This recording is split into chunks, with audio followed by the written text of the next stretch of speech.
بسم اللہ الرحمن الرحیم صلی اللہ علیہ یا محمد۔ بے اولاد حضرات کے لیے تحفہ نہایت مفید وظیفہ ایک بار ضرور کریں۔ ہر وظیفہ پورے دل سے کیا کریں اور پورے دھیان سے، تبھی آپ کو اس میں اچھے نتائج ملیں گے۔ وظیفے میں نماز کی 5 وقت کی پابندی کا خاص خیال رکھیں۔ آج ہم آپ کو جو وظیفہ بتا رہے ہیں اس سے آپ کو انشاءاللہ ضرور فائدہ ہوگا۔ وظیفے کو ناجائز کاموں کے لیے استعمال مت کریں۔ غلط مقاصد کے لیے استعمال کریں گے تو اس کے غلط نتائج کے ذمہ دار آپ خود ہوں گے۔ وظیفے کے لیے نماز کی پابندی لازمی ہوتی ہے۔ اگر آپ 5 وقت کی نماز ادا نہیں کریں گے تو وظیفہ کرنے کا کچھ اثر نہیں ہوگا۔ اگر کوئی شخص اولاد سے محروم ہو اور وہ بیٹا چاہتا ہو تو سورۃ الکوثر کو باوضو 500 بار روزانہ پڑھا کرے اور پابندی کے ساتھ یہ عمل مکمل 3 ماہ تک کرے۔ انشاءاللہ تعالیٰ صاحب اولاد ہو جائے گا اور بیٹا ہی پیدا ہوگا۔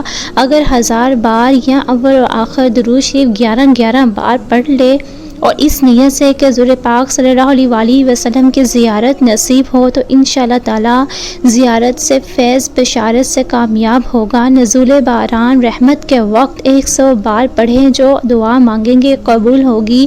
اگر کسی شخص نے یا کسی دشمن نے گھر میں جادو دفن کر دیا ہو، اس صورت کا ورد کرنے سے جادو دفن کرنے کی جگہ معلوم ہو جائے گی اور جادو کا اثر دور ہو جائے گا۔ وظیفہ یا عمل پورے یقین کے ساتھ کیا کریں، شک عمل کو ضائع کر دیتا ہے۔ پوری توجہ کے ساتھ وظیفہ پڑھا کریں اور دعا پورے دل کے ساتھ اور یقین کے ساتھ مانگا کریں۔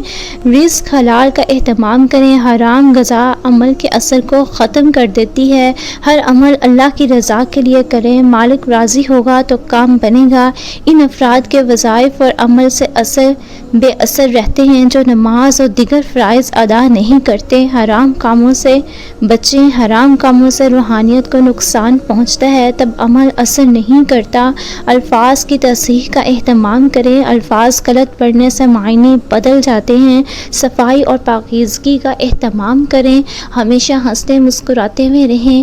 اگر عمل اچھا لگا ہو تو اسے اپنے دوستوں کے ساتھ ضرور شیئر کیا کریں، صدقہ جاریہ سمجھ کر شیئر کیا کریں تاکہ اس کا آپ کو اجر و ثواب مل سکے۔ ہمیشہ ہنستے مسکراتے ہوئے رہیں، دعاؤں میں یاد رکھیں۔ اللہ تعالیٰ آپ سب کا حامی و ناصر ہو، آمین ثم آمین۔